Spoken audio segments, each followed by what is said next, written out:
Estava perguntando do Francisco, ele estava tão gostoso, eu disse, já? Foram 4 cânticos hoje? Foram. Eu tinha a impressão que foi 3, é porque um emendou. Ah, tá bom. Tão gostoso período de cânticos. Convido você a abrir a palavra do Senhor lá em Atos capítulo 26. Atos capítulo 26. Esse cântico que cantamos por último, tem muito a ver com aquilo que nós vamos ler e meditar nesta noite. Eu quero viver por ti, Jesus, por causa do teu glorioso nome. E a última estrofe, não sei se o pessoal aí da projeção tem condição de colocar, só a última. Enquanto você abre aí em Atos capítulo 26. É algo muito forte ali. Eu estava cantando e tremendo, né? Se no mundo eu passar por muitas aflições, jamais retrocederei. Se a morte, quer dizer, algo que nós colocamos como um estágio assim, quase que inimaginável, né? Que pudéssemos passar, mas mesmo que a morte eu tenha que enfrentar pela fé que eu tenho no Senhor Jesus, bem alto eu bradarei, somente por Cristo eu viverei. Será que nós temos realmente vivido apenas por Cristo? Não precisa nem pensar na morte, né? Basta pensar nas pressões que passamos no dia a dia, no nosso trabalho, as pressões ou os desafios que Deus coloca para nós. Será que temos gritado isso com o nosso interior? Somente por Cristo eu viverei. Vamos ler o texto de Atos, capítulo 26.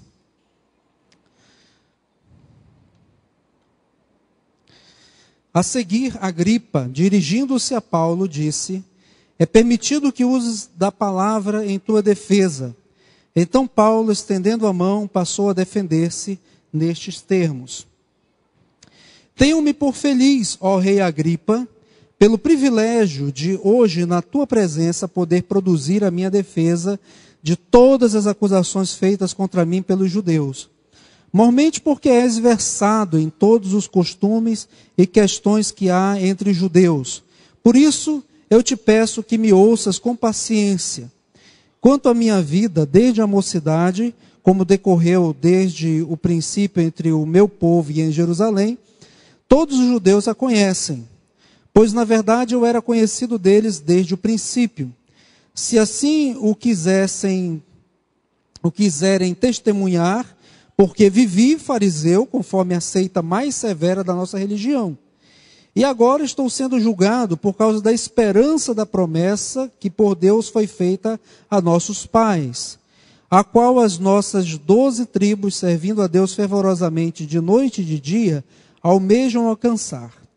É no tocante a esta esperança, ó rei, que eu sou acusado pelos judeus. Por que se julga incrível entre vós que Deus ressuscite os mortos? Na verdade, a mim me parecia que muitas coisas devia eu praticar contra o nome de Jesus o Nazareno.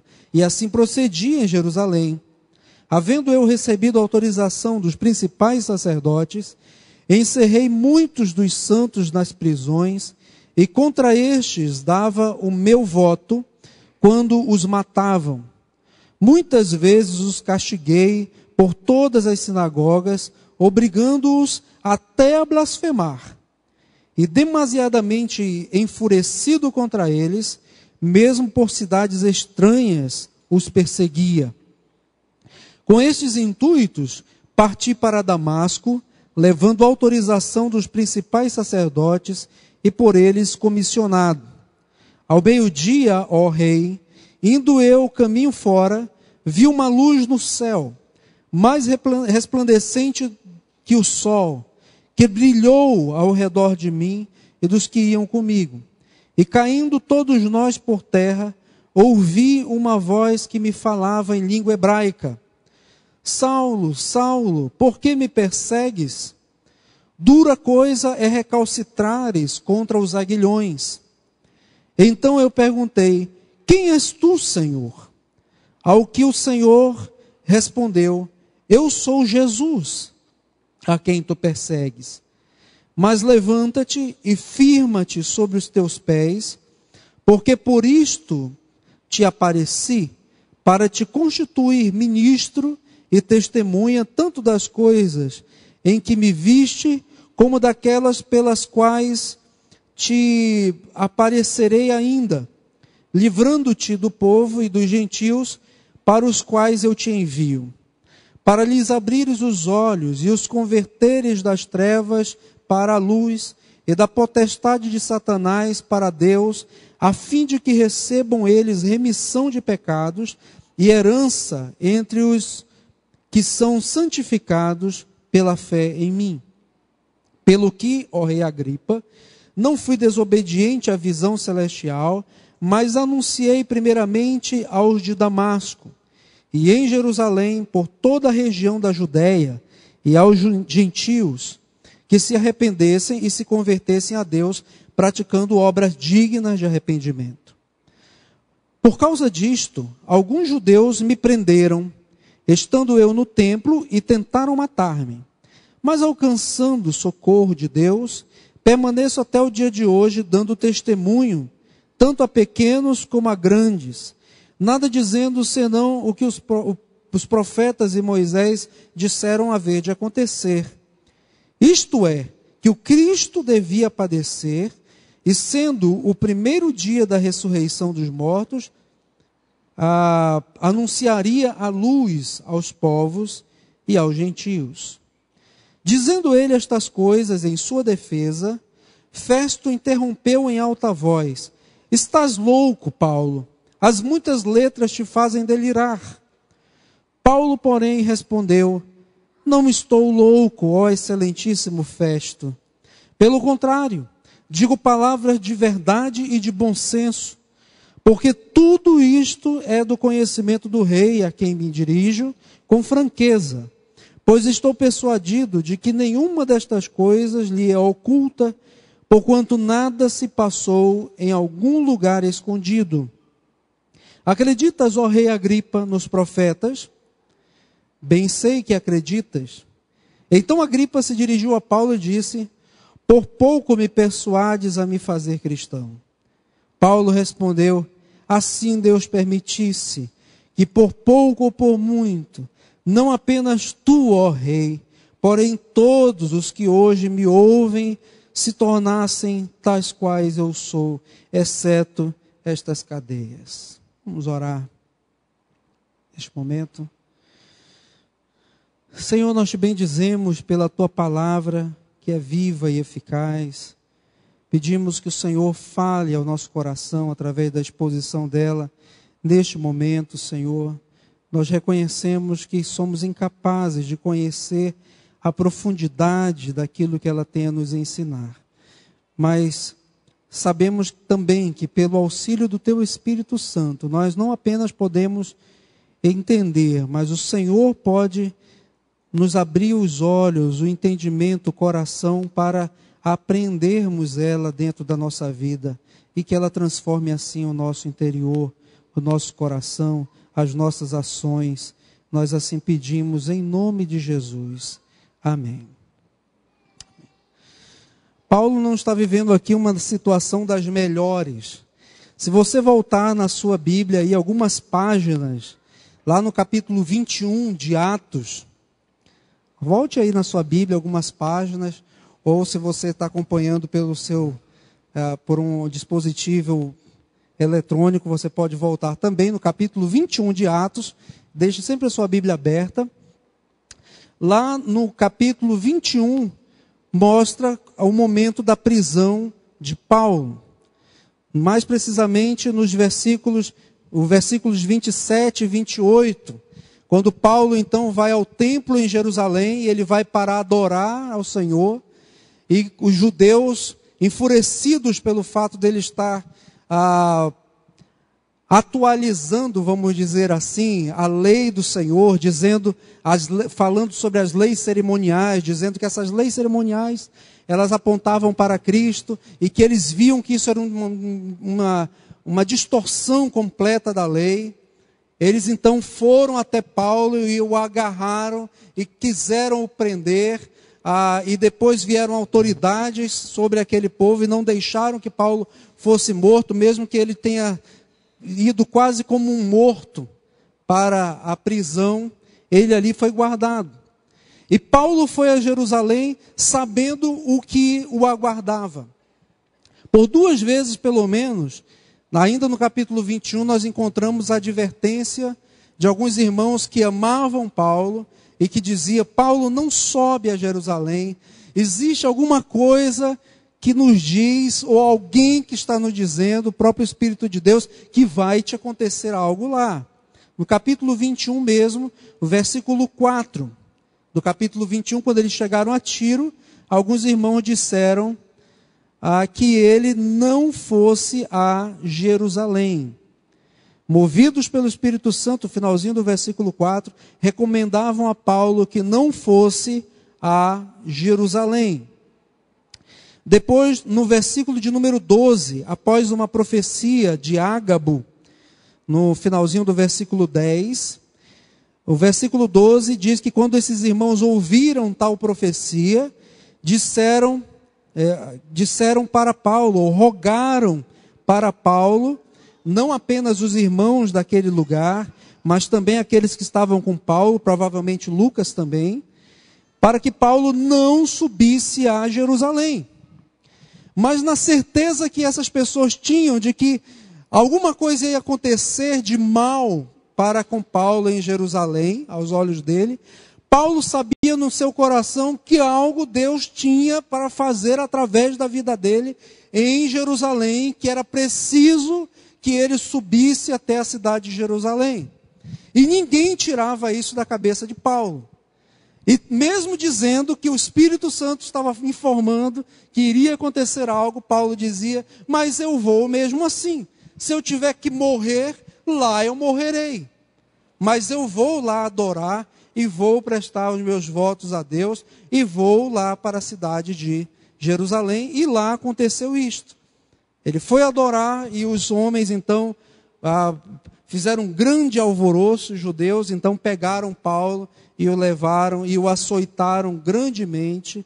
Ao final, o versículo 35 diz: ao chegar às escadas, foi preciso que os soldados o carregassem, por causa da violência da multidão, pois a massa do povo seguia gritando: mata-o, mata-o, mata-o. E ele foi então colocado para falar, não apenas perante o Sinédrio, aí já no capítulo 23, que era um lugar onde a liderança dos judeus se fazia presente, capítulo 23, mas depois eles, com medo, o próprio governo estabelecido de então, com medo que os judeus fizessem justiça com as suas próprias mãos, levaram novamente Paulo preso, e ele teve a oportunidade de falar perante Félix. Capítulo 24 agora. Félix era o governador da Judeia, e é tido na história como um dos piores oficiais romanos, um dos mais cruéis, um dos mais sanguinários, um dos mais lascivos também, e um dos homens mais cobiçosos pelos bens materiais. E ele mandou chamar Paulo para o ouvir. No versículo de número 24 agora, do capítulo 24. Acompanhe aí na sua Bíblia, por favor. Mandou chamar Paulo, finalzinho do versículo 24, do capítulo 24, e passou a ouvi-lo a respeito da fé em Cristo Jesus, dissertando ele acerca da justiça, do domínio próprio e do juízo vindouro. Diz a palavra do Senhor que Félix ficou amedrontado e disse: por agora pode retirar-te, quando eu tiver vagar, quando eu tiver um tempinho, eu vou chamá-lo. Paulo, quando olhou para Festo, ele logo pregou a palavra do Senhor, mas sendo aplicada diretamente àquele homem, que ele sabia das atrocidades que Félix, melhor dizendo, havia cometido naquela sua gestão. Por isso que ele fala sobre domínio próprio, sobre justiça e, sobretudo, sobre os olhos do Senhor que não estão fechados ao que Félix estava realizando na sua gestão. E quando então Félix se viu ali amedrontado, disse: não, peraí, eu não quero mais falar contigo. Você vai embora, depois você volta aqui. E ele voltou algumas vezes. Versículo 26 diz que ele levou Paulo algumas vezes até a sua presença, na expectativa de que Paulo o subornasse para que ele fosse liberto. Versículo 27 do capítulo 24 diz que 2 anos mais tarde, Félix foi substituído por Festo. E agora já um outro governador está. E eu quero chamar a atenção nisso para você. Já se passaram 2 anos que Paulo está em cadeias por causa do amor a Jesus Cristo, acusado injustamente de todas as formas possíveis, e os próprios governadores, tanto Félix quanto depois Festo, vão chegar à conclusão de que eles não têm como acusar o apóstolo Paulo de algo, porque no máximo seria uma querela religiosa, ele não havia cometido crime algum. Só que Paulo apela então para que seja julgado em Roma, perante o imperador que na época era Nero. E Paulo diz: eu apelo para César.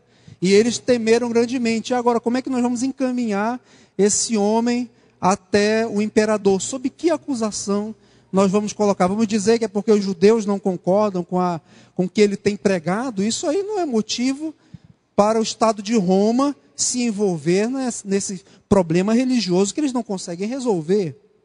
E então, nesse momento, Festo, agora governador da Judéia, recebe uma visita de cordialidade do rei Agripa, que está naquele momento com todo o norte da Palestina sob o seu domínio, e várias outras cidades ali daquela região sob o seu domínio, e está acima de Festo. E ele vai até Festo, lhes dá as boas-vindas cordiais de governo. E Festo então expõe aquela situação para Agripa. E Agripa então diz: eu quero ouvir esse homem. Eu quero ouvir o que ele tem para dizer. E lá na frente, você ler depois os versículos finais do capítulo que lemos inicialmente, você perceberá que o rei Agripa também vai chegando pela mesma conclusão. Com o que nós vamos acusar esse homem? Se ele não tivesse apelado para César, já poderíamos ter libertado a ele. Depois você pode ler o contexto, por que Paulo fez este apelo até para Nero. Agora então agora você está entendendo por que Paulo vai discursar o capítulo 26. O governador então Festo, Pôncio Festo, o chama e diz: agora está aqui o rei Agripa, exponha a sua situação para o rei. Então Paulo discorre do versículo de número 2 até o versículo 23 do capítulo 26, sendo interrompido por Festo. Agora eu gostaria de chamar a sua atenção para os versículos 24 a 29, principalmente. Os versículos 24 a 29. Quando Festo então interrompe o discurso de Paulo. Porque aqui eu acredito que há 3 posturas, ou 3 maneiras de se relacionar com a palavra do Senhor presentes nesse texto. A primeira maneira de se relacionar, ou com que os homens às vezes se relacionam quando ouvem a palavra do Senhor, é representado aqui por Festo, de maneira austera, de maneira dura. O versículo 24 diz que ao ouvir as palavras, aquilo que Paulo estava dizendo em sua defesa, Festo o interrompeu. A semelhança de Félix, foi demais ouvir aquelas palavras.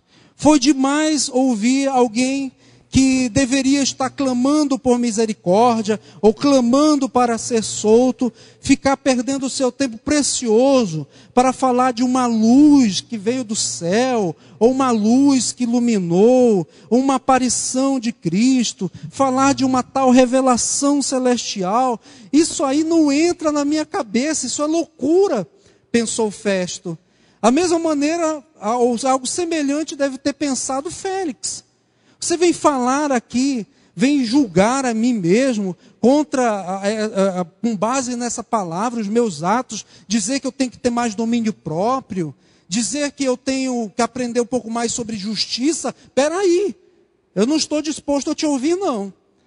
Foi algo semelhante ao que Festo fez, e ele não compreendeu. E ele disse então para Paulo: Paulo, as muitas letras te fazem delirar. Você deve estar louco.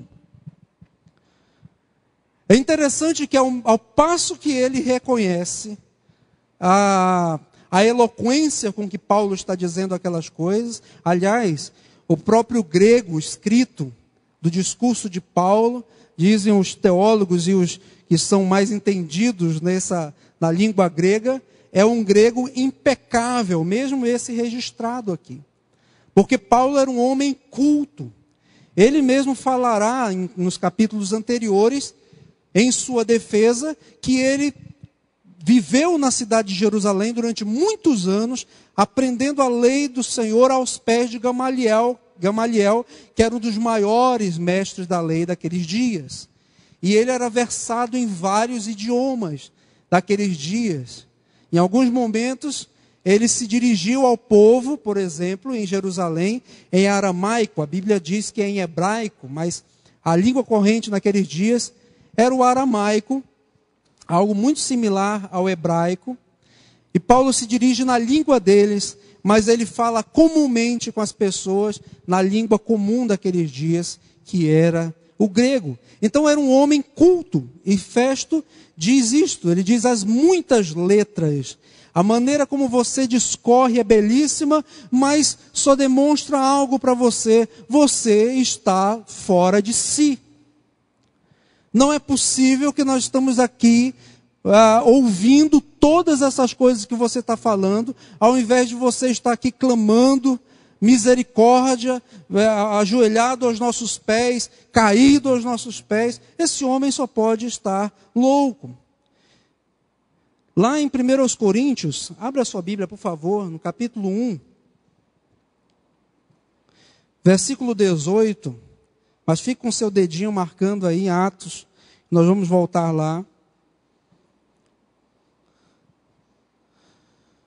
Paulo já havia escrito isto. Versículo 18, certamente, quer dizer, Paulo não tinha dúvidas do que ele ia falar ali sobre a palavra de Deus. Certamente a palavra da cruz é loucura para os que se perdem, mas para nós que somos salvos, poder de Deus. Pois está escrito: destruirei a sabedoria dos sábios e aniquilarei a inteligência dos instruídos. Onde está o sábio? Onde o escriba, que era o versado na lei do Senhor daqueles dias? Onde está o inquiridor deste século? Porventura não tornou Deus louca a sabedoria do mundo? Visto como na sabedoria de Deus o mundo não o conheceu por sua própria vontade, aprove Deus salvar os que creem pela loucura da salvação, ou da pregação. Porque tanto os judeus pedem sinais, como os gregos buscam sabedoria, mas nós pregamos a Cristo crucificado, escândalo para os judeus, loucura para os gentios. Mas para os que foram chamados, tanto judeus como gregos, pregamos a Cristo, poder de Deus e sabedoria de Deus. Vamos ler juntos o versículo 25? Porque a loucura do que o dos homens.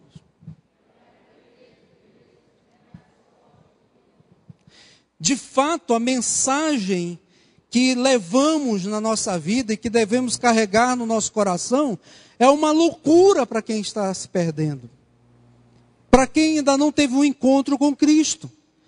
E Festo, ele personificou essa postura das pessoas que às vezes podem olhar para as nossas atitudes, olhar para, ou ouvir aquilo que falamos, ou como falamos, ou as posturas que temos diante da vida em várias situações envolvendo a ética, envolvendo o nosso relacionamento, a maneira como eu dirijo o meu lar, a maneira como eu estou me dirigindo no meu trabalho ou no ambiente onde eu estudo.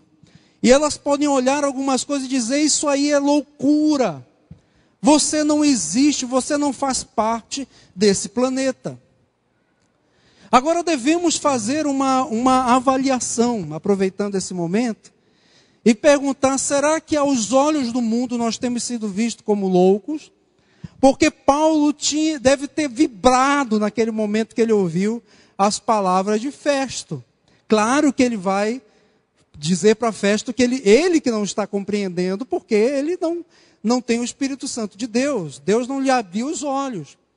Mas ele deve ter tido um êxtase de alegria por ter sido considerado louco por causa do Evangelho. Porque Paulo vai de encontro a todas as expectativas que o rei Agripa e que Festo poderia ter naquele momento. Ele não pede clemência, ele não pede favores, ele não se ajoelha, ele não tenta de alguma maneira se justificar. Não, aquele momento em que Paulo está diante das maiores autoridades, acima daquelas autoridades somente Nero, ele não pede absolutamente nada. E em sua defesa, ele prega o Evangelho. Na defesa dele, ele prega o Evangelho. Não é isto que ele diz aqui? Versículo, depois de contar um testemunho maravilhoso do que Cristo fez na sua vida, de como Jesus transformou seu coração, como Deus lhe tirou a cegueira dos seus olhos, lhe dando a luz verdadeira. E o versículo 18 ele diz, então que ele foi comissionado, agora o versículo 18 do capítulo 26, voltando lá para Atos, que ele foi chamado então por Deus, ou ele foi vocacionado pelo Senhor para abrir os olhos e converter das trevas para a luz as pessoas, a fim de que elas recebam a remissão de seus pecados. Versículo de número 20, finalzinho, ou metade dele, que se arrependesse e se convertesse a Deus, praticando obras dignas de arrependimento. Eles deveriam se arrepender e se converter a Deus. Em sua defesa, Paulo faz um testemunho do Evangelho. Em sua defesa, Paulo aproveita e deve ter pensado: que oportunidade maravilhosa eu tenho aqui de testificar quem é o Senhor Deus, o que Ele fez por mim, por que que eu agi assim, e por que que eu estou onde eu estou. E daqui a pouco nós vamos ler o texto que nos diz por que que Paulo estava onde ele estava. O fato é que aquele homem não entendeu, como tem muitas pessoas que deveriam se surpreender ou ser tocadas pelas nossas palavras, pelo nosso testemunho, e pensar assim: essa pessoa é louca. Esse homem, essa mulher agindo assim, no século 21, isso é loucura. Seja bem-vindo ao clube ou ao sanatório de Paulo. Se você é um servo do Senhor, você tem um chamado para viver como um louco neste mundo. Louco por quê? Porque a sabedoria que devemos seguir, a sabedoria pela qual nós pautamos a nossa vida, não é a sabedoria deste mundo. É a sabedoria segundo Deus. É a sabedoria segundo aquele que nos fez. É a sabedoria não de acordo com a lógica dos homens, mas de acordo com a lógica divina. Por isto, por exemplo, Em nome dessa sabedoria, eu posso ser chamado de louco por rejeitar um trabalho que vai me roubar muito tempo com a minha família. E alguém vai dizer, mas que loucura é isto? Você vai ganhar mais dinheiro, você vai receber mais prestígio, você vai abrir portas. E você diz assim, não, porque isso vai me roubar tempo com meus filhos, com a minha esposa. E aí alguém pode dizer assim, mas quem garante que a tua esposa vai terminar os dias contigo? E aí você vai se arrepender. Quem garante que os teus filhos depois vão estar interessados na tua companhia? Aí você vai se arrepender. E você vai dizer, não, eu quero investir na minha família. Tempo, isso é loucura. Porque para algumas pessoas o relacionamento matrimonial é tão somente um contrato exercido ali, num calor das paixões, que pode ser desfeito a qualquer momento. Que deve até ser desfeito para outras experiências. E alguns vivem até mesmo encantados com o poema de Vinícius, que seja infinito enquanto dure. Enquanto dure. E você dizer que não, eu não posso, esse compromisso profissional, infelizmente, agradeço muito, mas eu não posso. Isso é loucura. Mas o convite que Deus faz exatamente para nós é estarmos dispostos a chocar nesse aspecto este mundo. Nós não fomos chamados para sermos iguais aos padrões e valores deste mundo. Nós não fomos chamados para sermos conhecidos como aqueles que são, poxa, ele é tão igual a nós, né? Que legal, ele é tão legal, ele faz as mesmas coisas que eu faço, ele vai aos mesmos lugares que eu vou, e tem gente que acha que isso é estratégia de evangelismo. Enquanto que o que o homem mais anseia, no fundo do coração, é alguém que faça ou que seja diferente. Porque tudo que ele vê no seu ambiente, à sua volta, o homem sem Deus, são pessoas que às vezes estão com projeto de vida falidos. E aí ele fica desesperado, meu Deus, é isso, e o meu destino é esse também. E aí ele pega e encontra um louco, que está indo na contramão da sua história. E aí ele fica chocado com aquilo. Algumas pessoas podem ter atitude de Festo. Não, para, eu não... Contigo não, meu amigo. Até aí não, isso é loucura, não estou mais disposto a te ouvir. Tem gente que vai agir assim mesmo. E você vai poder dizer com toda alegria, no seu coração, porque você vai falar do amor de Deus para ela. Paulo, daqui a pouco, ele vai fazer um desfecho, nós vamos ver. Mesmo para um homem como Festo, que o interrompeu abruptamente. Não aguentou aquelas palavras.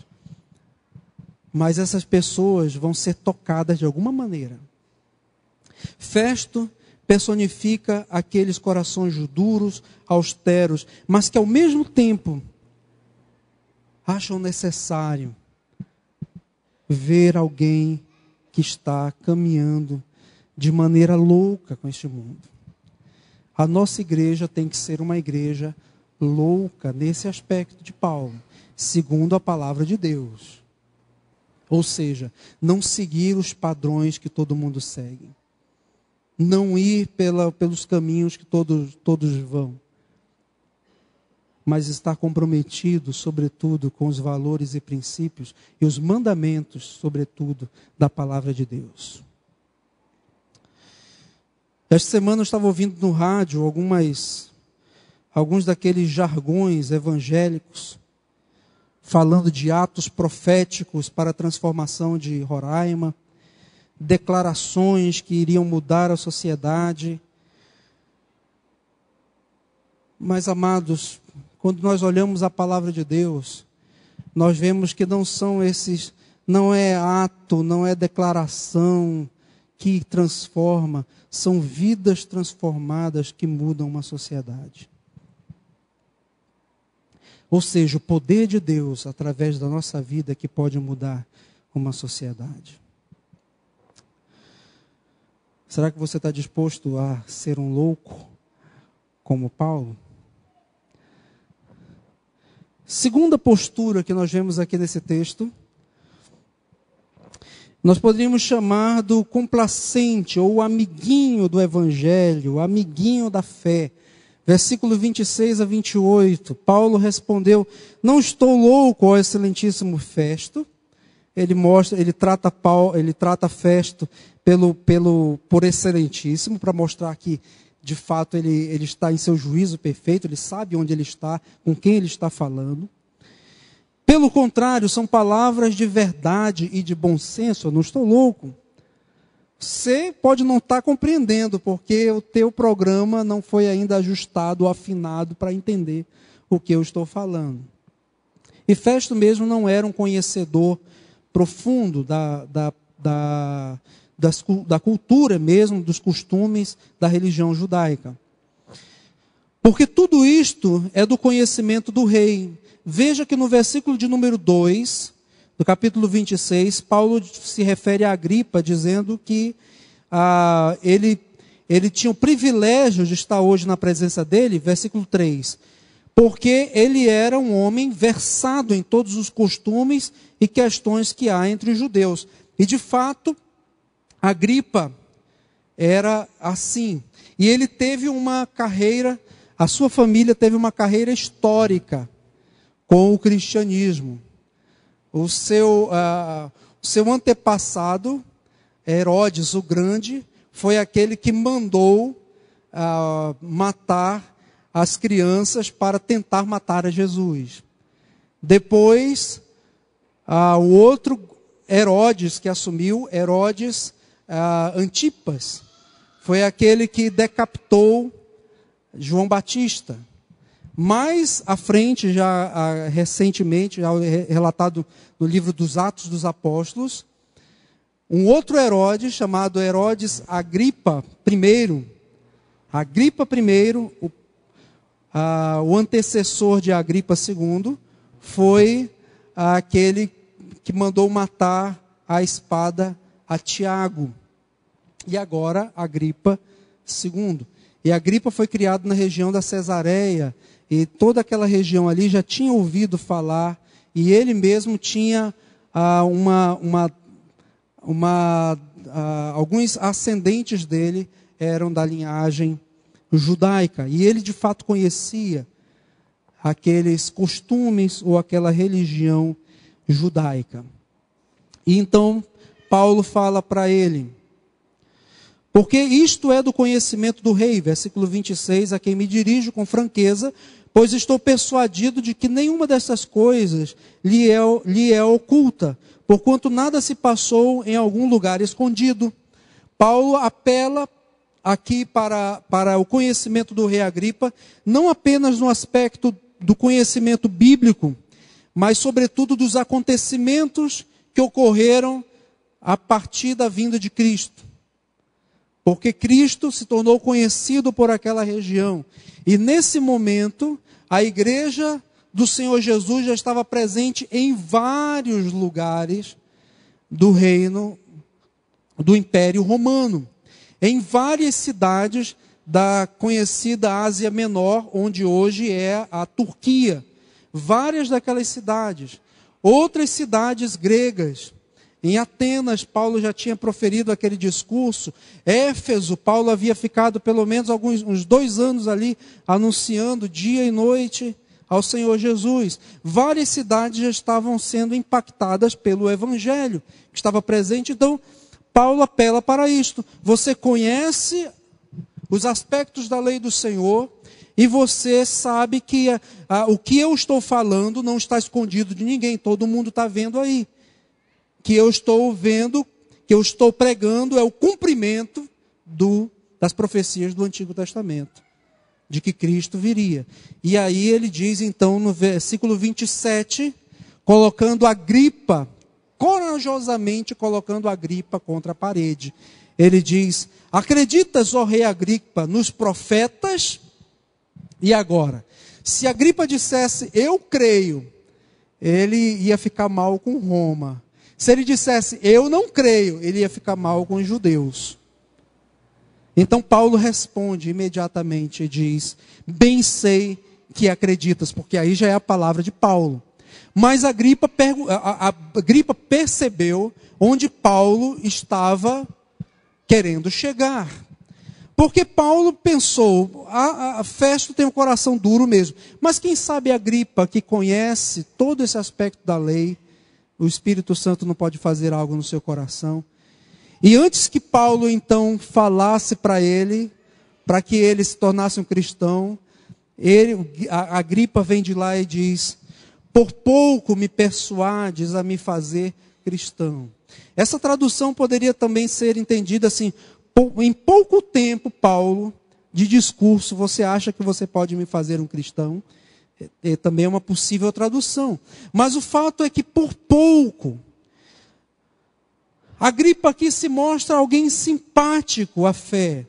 Alguém que até entende alguns aspectos da teologia.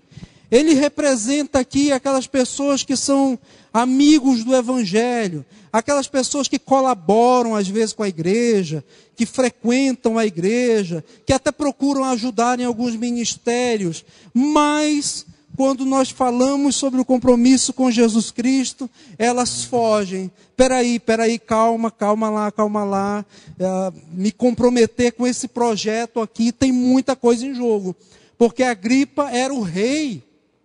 Abaixo de Agripa, ele só prestava contas a Nero. Era algo muito pesado ele se dizer cristão naquele momento.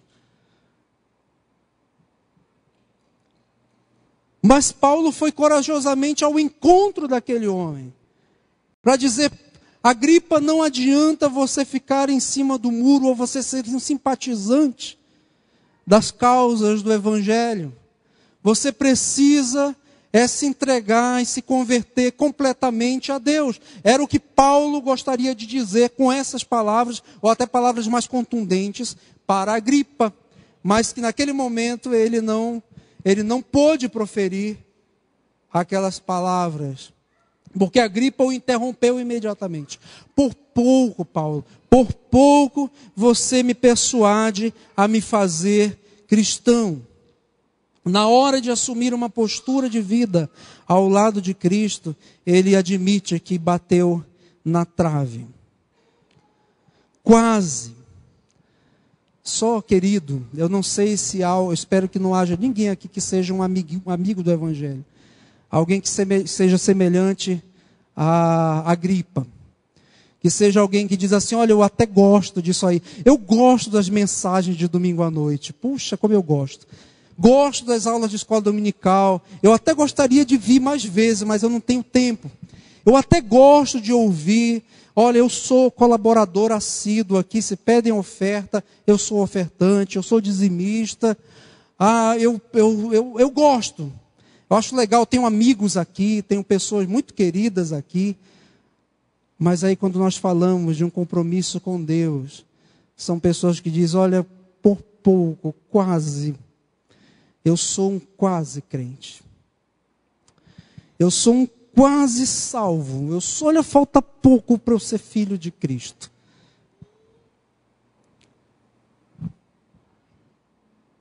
Querido, não existe quase salvo, nem quase cristão.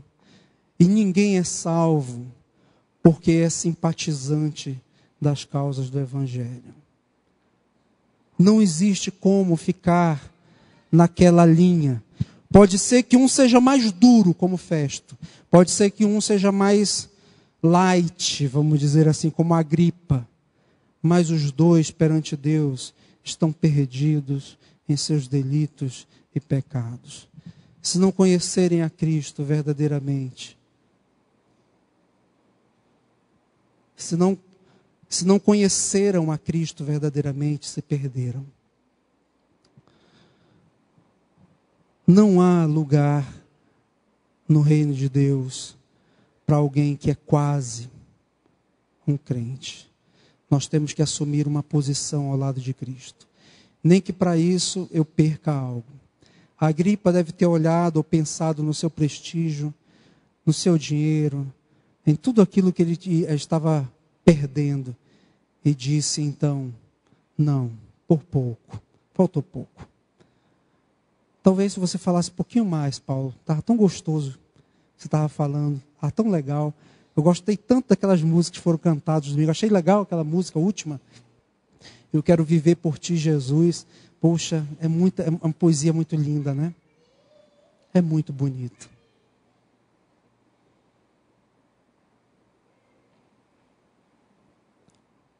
Mas nada disso adianta para Deus. Terceira e última postura aqui que nós vamos olhar é a do apóstolo Paulo. Postura diante do Evangelho. A postura de um homem que era uma testemunha fiel do Senhor. Versículo 25, Paulo diz: não estou louco, excelentíssimo Festo. Versículo 26, ele se dirige então de maneira ferrenha para com Agripa, porque ele sabe do que ele está falando, do que está em jogo ali, que era a vida eterna. E o versículo 29, olha aí, por favor. Paulo respondeu, depois de ouvir as palavras de Agripa: assim Deus permitisse que por pouco ou por muito, de alguma maneira, Agripa, não apenas tu, porém todos os que hoje me ouvem, se tornassem quais eu sou.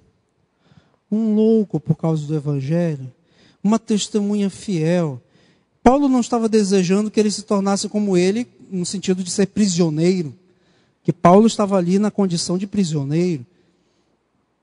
Por isso ele diz, exceto estas cadeias, claro. Mas que fosse como eu sou, uma testemunha fiel do Senhor. E Paulo sabia do que ele estava falando, porque quando ele prega ou quando ele dá aquele testemunho, não precisa você abrir lá, mas você pode anotar na sua Bíblia, lá em 1 de Pedro, capítulo 3, versículo 15, o apóstolo Pedro nos adverte, dizendo: santificai a Cristo como Senhor em vosso coração, estando sempre preparados para responder a todo aquele que vos pedir a razão da esperança que há em vós. Estando preparado para pedir a razão da esperança do que há em vós. No momento em que Paulo se encontrou naquela situação, ele soube explicar com profundidade o que Cristo havia feito na sua vida. Ele soube explicar com poucas palavras, porque ele não tinha o dia todo para discursar, mas com objetividade o Evangelho do Senhor Jesus. Porque nós devemos estar preparados para falar. Não basta que as pessoas nos julguem como loucos. É preciso que elas tenham uma base até para dizer que nós somos loucos. E para que elas tenham essas bases, eu tenho que falar também. E aí vem uma advertência severa para nós, que queremos ser ou que somos testemunhas fiéis ao Senhor. Será que você conhece o Evangelho em profundidade? Não basta dizer que Cristo morreu na cruz do Calvário e me salvou. Isto é importante, sim. Mas falar, argumentar, comprovar ou persuadir, falar com profundidade, com conhecimento de causa. Quando Paulo confrontou Agripa, dizendo: Agripa, você conhece os profetas? Ele estava se referindo a todo o Antigo Testamento nessa palavra. Agripa poderia ter dito ali: não, eu conheço Paulo, e você está equivocado. Paulo sabia do que ele estava falando ali. Ele conhecia, e da mesma forma uma testemunha fiel deve conhecer com profundidade a palavra do Senhor e saber defender a razão da esperança. Acho interessante essa palavra razão está ligada à esperança, porque tem pessoas que acham que fé é algo que não tem razão. Esperança na segunda vinda de Cristo não tem razão. Pessoas assim são como Festo. A de Festo eu não guardo maiores expectativas. Mas nós devemos saber dizer dessa esperança, da razão dessa esperança. Paulo também sabia por que ele estava ali. Agora esse texto eu quero que você abra lá, nós já estamos concluindo. Mateus capítulo 10. A partir do versículo 17. Mateus capítulo 10, a partir do versículo 17. Porque Paulo estava ali naquele lugar. Ele recebeu depois esse comissionamento direto, no momento da sua conversão. Mas aqui Jesus está falando para todos os discípulos: acautelai-vos dos homens, porque vos entregarão aos tribunais e vos açoitarão nas sinagogas. Jesus está falando isso aqui alguns anos antes do que aconteceu com Paulo. Por minha causa sereis levados à presença de governadores e de reis, para lhes servir de testemunhos a ele e aos gentios. E quando vos entregarem, não cuideis em como ou o que haver de falar, porque naquela hora vos será concedido o que haver de dizer, visto que não sois vós que falais, mas o Espírito de vosso Pai é quem fala em vós. É interessante perceber, ou é triste perceber, que algumas igrejas têm se lançado a projetos político-partidários para se aproximarem de governadores e reis. Por que eu digo que é triste isto? Porque a palavra de Deus diz que se você quer chegar próximo a governadores e reis, deve ser com o intuito de anunciar a palavra de Deus, e que você deve ter toda a alegria de que você vai chegar lá mesmo por causa do Evangelho. E muitas vezes por causa do sofrimento do Evangelho. Paulo chegou ali em cadeias. Ele já estava há 2 anos abandonado num cárcere. Fétido, escuro, como os cárceres de Roma. E ele estava ali naquele lugar, apenas orando ao Senhor e clamando ao Senhor, mas a oportunidade que ele teve 2 anos depois, ele abriu a sua boca, e da sua boca saíram palavras que exalavam o Evangelho do Senhor. Da sua boca, as palavras que saíram eram palavras de vida. Porque a palavra do Senhor, ela deve ser pregada a todos os homens, em quaisquer circunstância. Nós devemos nos preparar, sim, para falar a governadores, reis, presidentes, quem quer que seja, mas Ele é que tem que nos ouvir no que diz respeito à palavra do Senhor. Porque todos os homens precisam ouvir o Evangelho do Senhor Jesus. Eu vou levar vocês à presença de governadores para lhes servir de testemunho, para vocês testemunharem. E Paulo sabia porque estava ali. Ele almejava a salvação daqueles homens. Ele sabia que Deus não se importava com a classe social ou com o poder em que eles se encontravam. Ele sabia que diante dele estavam homens que careciam do Evangelho do Senhor.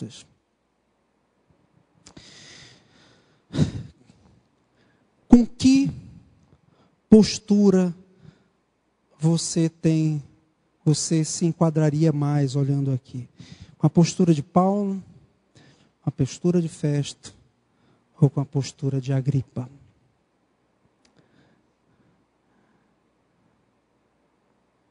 Se você pode ter imaginado assim, olha, algumas vezes eu me vi como Festo, outras vezes, ou talvez eu esteja me vendo hoje como Agripa, eu não tinha pensado nisso. Eu ainda não assumi um compromisso ao lado de Cristo. Você pode hoje entregar a sua vida a Cristo. Você não precisa ter o destino desgraçado de Agripa, que só ficou ali, Paulo faltou pouco. Você não precisa ir por esse caminho. Você não precisa seguir o caminho de Agripa.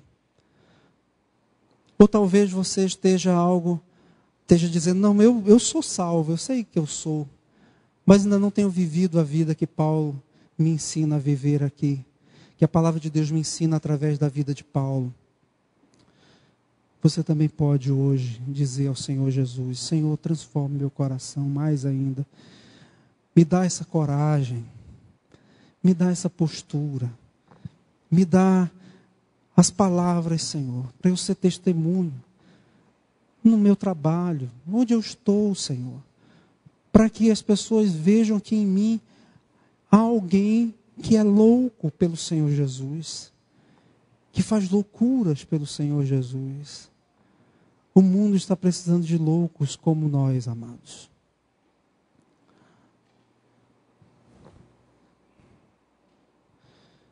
Feche seus olhos nesse momento, vamos orar. Vamos orar ao Senhor.